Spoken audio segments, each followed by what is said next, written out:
untuk mengetahui bagaimana kronologi peristiwa ambruknya musola di Desa Sukamakmur, Kecamatan Ciomas, Kabupaten Bogor. Sudah ada Kapolsek Ciomas. Selamat sore.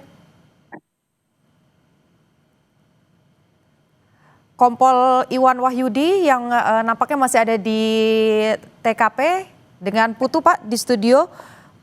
Bagaimana, Pak, situasi di sana? Ada informasi terbaru mengenai jumlah korban yang terluka ataupun juga meninggal dunia?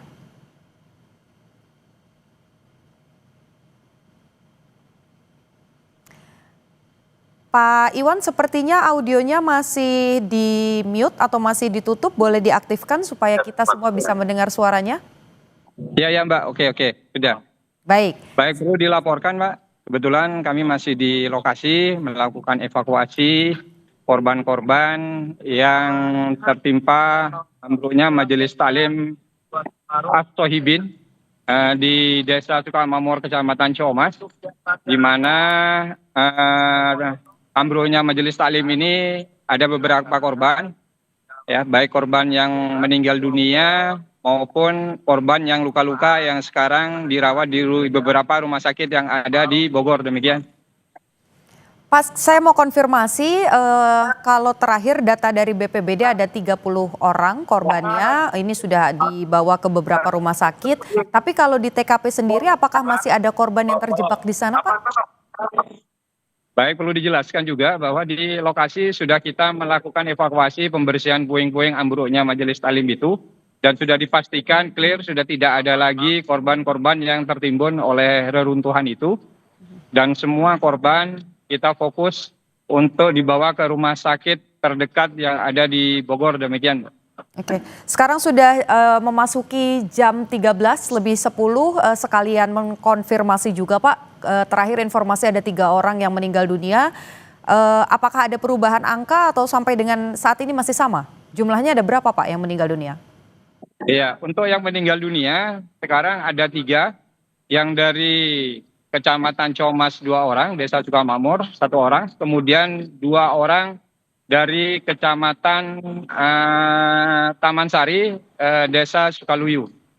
Dan sampai saat ini yang meninggal 3 orang itu tetap dan sudah jumlahnya tetap 3 orang, kemudian korban sudah dibawa ke rumah duka masing-masing, demikian. Untuk yang luka-luka, Mbak, izin untuk luka-luka bukan 30 tetapi jumlahnya 34 yang masih dirawat di rumah sakit, demikian kan. 34 orang dirawat ya, Pak, ya, baik. Kalau soal kronologi, Pak, sebetulnya apa yang menyebabkan peristiwa ini bisa terjadi begitu? Untuk sementara Majelis Taklim ini memang sudah terbiasa melakukan pengajian atau majelis ilmu dengan jumlah jemaahnya 30 orang. Namun karena ini memperingati Maulid Nabi, ya, terus jumlah jemaahnya 150 sampai 200 orang, sehingga penahan bangunan tidak kuat dari lantai 2 itu, sehingga menyebabkan ambruknya lantai 2 itu ke bawah, demikian. Oke, baik. Artinya sekalian mengkonfirmasi bahwa memang kondisi bangunannya juga sudah tua begitu ya, Pak, sudah lama? Kalau informasi dari warga, bangunan ini baru, namun demikian karena jumlah berat yang ditanggung bebannya itu terlalu besar sehingga bangunan tidak kuat sehingga ambruk ke bawah, demikian. Baik, sudah ada informasi, Pak, terkait dengan proses pemakaman ini nanti akan dilakukan kapan dan di mana? Ya, untuk sementara informasi karena jenazah baru tiba di rumah duka masing-masing, informasinya dikuburkannya hari ini juga di pemakaman umum yang tidak jauh dari lokasi rumah duka, demikian kan. Baik, satu lagi, Pak, sebelum saya bergeser ke topik yang lain. Bicara soal korban-korban yang terluka, kemudian juga ada yang meninggal dunia, apakah ada bantuan khusus yang diberikan begitu, baik dari pemerintah setempat ataupun juga dari warga begitu misalnya, Pak?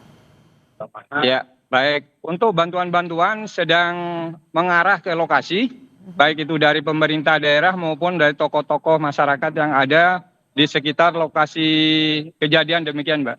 Oke, proses evakuasi masih terus dilakukan untuk membersihkan sisa-sisa material. Ada atau memerlukan alat-alat berat juga kah? Ada kendala saat ini Pak untuk proses pembersihan materialnya? Untuk proses pembersihan kami masih memakai yang manual, tidak memakai alat berat karena lokasi susah sekali untuk ditembus dengan alat-alat berat, hanya bisa dengan alat-alat yang dibawa oleh BPPD, Damkar, dan mungkin Mbak Putu bisa lihat di atas masih bekerja para relawan-relawan, baik dari Damkar, BPD maupun warga masyarakat di atas untuk melakukan pembersihan demikian. Oke, Pak bisa digambarkan supaya juga yang menonton di rumah begitu ya, menonton Kompas TV, menyaksikan sama-sama, bisa Anda gambarkan sebetulnya lokasinya itu seperti apa Pak? Apakah ada jalan yang kemudian terganggu ataupun juga dekat dengan rumah-rumah warga begitu Pak? Boleh dijelaskan Pak? Ya, untuk lokasinya sendiri memang di perkampungan.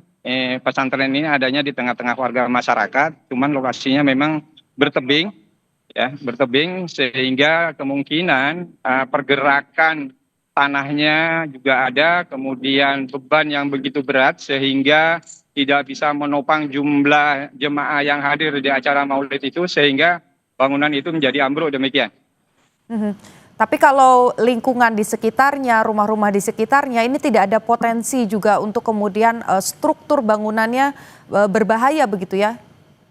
Bisa juga karena ada beberapa rumah juga ada di tebing-tebing tetapi sudah dibetonisasi pinggir-pinggirnya, kemungkinan besar akan aman. Dengan demikian karena kultur tanahnya bertebing, kemungkinan bisa saja kalau hujan deras dan segala macamnya, dan kita sudah menghimbau warga masyarakat lewat tokoh-tokoh masyarakat, RT, RW, kepala desa, tokoh agama, tokoh pemuda untuk memberikan informasi, edukasi kepada warganya untuk berhati-hati apabila terjadi hujan yang intensitasnya tinggi maupun lama demikian. Baik, sejauh ini sudah ada yang dimintai keterangan Pak, saksi atau yang lainnya begitu? Untuk sementara kita hanya fokus kepada evakuasi korban dulu, kemudian membawa ke rumah sakit, dan fokus untuk mengurus jenazah yang meninggal dunia demikian.